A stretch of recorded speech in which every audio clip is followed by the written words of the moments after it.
Shalom sahabat STMJ yang terkasih di dalam Kristus. Berjumpa kembali dengan saya Wianto dalam STMJ 9 Mei 2023. Apa kabar sahabat STMJ? Semoga semuanya dalam keadaan sehat dan lindungan Tuhan. Bacaan hari ini diambil dari Injil Yohanes bab 14 ayat 27 sampai dengan 31. Saya tertarik dengan ayat yang ke-27 yang berbunyi, "Damai sejahtera kutinggalkan bagimu, damai sejahteraku kuberikan kepadamu. Dan apa yang kuberikan tidak seperti yang diberikan oleh dunia kepadamu. Janganlah gelisah dan gentar hatimu." Sahabat STMJ, pada ayat ini Tuhan membicarakan tentang damai yang diberikan olehnya dan damai yang diberikan oleh dunia. Dua kedamaian ini ternyata sangat berbeda. Damai yang diberikan oleh dunia adalah damai yang ada batasannya, damai sementara, damai yang palsu.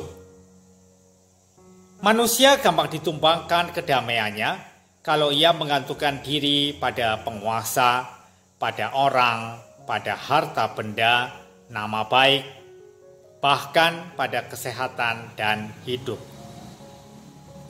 Misalnya, damai antar negara yang hanya ditentukan oleh keimbangan kekuatan, menjaga kepentingan pribadi, menguntungkan kedudukan sendiri, membatasi kebebasan, dan banyak hal lain yang bukan merupakan damai sejati.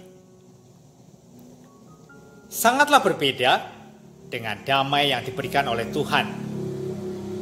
Damai Tuhan didasarkan pada Yesus yang sudah mengutus Roh Kudus-Nya, Roh Bapa, Roh damai sejahtera. Banyak orang menginginkan kedamaian dalam menjalani hidup, tetapi seringkali terjebak dalam damai yang semu. Damai yang ditawarkan oleh Kristus pasti lebih abadi, karena Dia adalah anak Allah yang hidup, terutama adanya Roh Kudus yang telah diutus untuk membimbing dan mengajarkan segala sesuatu kepada umatnya. Sebab seperti yang telah disampaikan oleh Rasul Paulus kepada jemaat di Roma, bab 14 ayat 17 yang berbunyi, "Sebab kerajaan Allah bukanlah soal makanan dan minuman, tetapi soal kebenaran, damai sejahtera, dan sukacita oleh Roh Kudus." Sahabat STMJ, pengalaman saya dalam menjalani hidup sampai usia saat ini, di mana dulunya saya jarang sekali melibatkan Tuhan dalam setiap tindakan yang saya lakukan. Saya merasa kehidupan saya baik-baik saja dan saya merasa damai. Seiring berjalannya waktu, ternyata saya baru mengetahui bahwa damai yang saya alami adalah damai yang diberikan oleh dunia, yang setiap saat damai itu bisa hilang kalau semua yang kita miliki seperti kemapanan, kesehatan, harta benda, nama baik, bila semuanya hilang, otomatis tidak ada damai lagi. Mengikuti seminar hidup dalam roh atau SHDR adalah peristiwa yang tidak terlupakan dalam hidup saya. Saat tiba acara pencurahan Roh Kudus, peserta seminar termasuk saya diminta oleh pembimbing supaya berdoa dan minta Roh Kudus hadir, di mana sebelumnya kami menyanyikan lagu-lagu terlebih dahulu. Setelah lagu dan doa selesai, saya mulai merasakan bibir saya bergetar seperti kesemutan.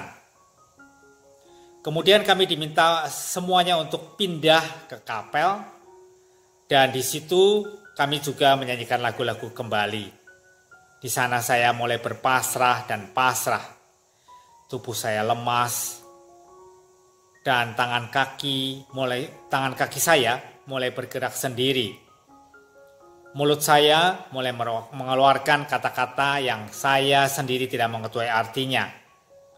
Dan pembimbing mengatakan bahwa kata-kata itu adalah bahasa roh, di mana hanya Tuhanlah yang tahu apa yang saya ucapkan. Setelah selesai dengan kondisi itu, saya merasakan kelegaan, kedamaian yang luar biasa. Suasana hati yang begitu tenang, seperti ada yang meluap di dalam hati. Rupanya inilah rasa damai yang sesungguhnya yang dari Tuhan, yang dengan perantaraan Roh Kudus memberikan damai yang dijanjikan oleh Tuhan ketika akan naik ke surga. Mengapa hal ini terjadi? Karena pada saat itu ada perjumpaan antara roh Allah dan roh manusia yang tidak bisa terlihat secara kasat mata, sehingga terciptalah kelegaan dan kedamaian. Dan istilah Jawanya adalah kita merasa plong. Karena roh Allah bersemayam di dalam diri saya setelah dibaptis. Sehingga pada saat Roh Kudus tercurah, sinyal langsung ditangkap. Dan ini adalah pertama kalinya saya mendapatkan pengalaman rohani seperti ini. Damai seperti inilah yang harus tetap dipelihara karena sangat mempengaruhi bagaimana saya bersikap, bertingkah laku dalam menjalani kehidupan di dunia. Saat ini saya juga mengalami persoalan besar yang tidak kunjung selesai. Tetapi saya tetap merasakan kedamaian di dalam diri saya, tidak kemerungsung. Dan saya meyakini bahwa Roh Kuduslah yang menyertai. Padahal biasanya kalau ada persoalan besar, pastinya saya akan merasakan mengalami suatu tekanan, hidup tidak tenang, dan juga banyak hal lain yang membuat saya merasa gelisah. Damai sejahtera bukan sekedar rasa, tetapi suatu kekuasaan paling tinggi yang diberikan oleh Tuhan kepada kita, dan tidak ada yang bisa mengusiknya. Demikian sharing saya. Melalui ayat ini, saya menjadi semakin diteguhkan dan yakin bahwa damai sejahtera yang diberikan oleh Kristus melalui Roh Kudusnya lebih kekal daripada damai yang diberikan oleh dunia. Berkah dalam.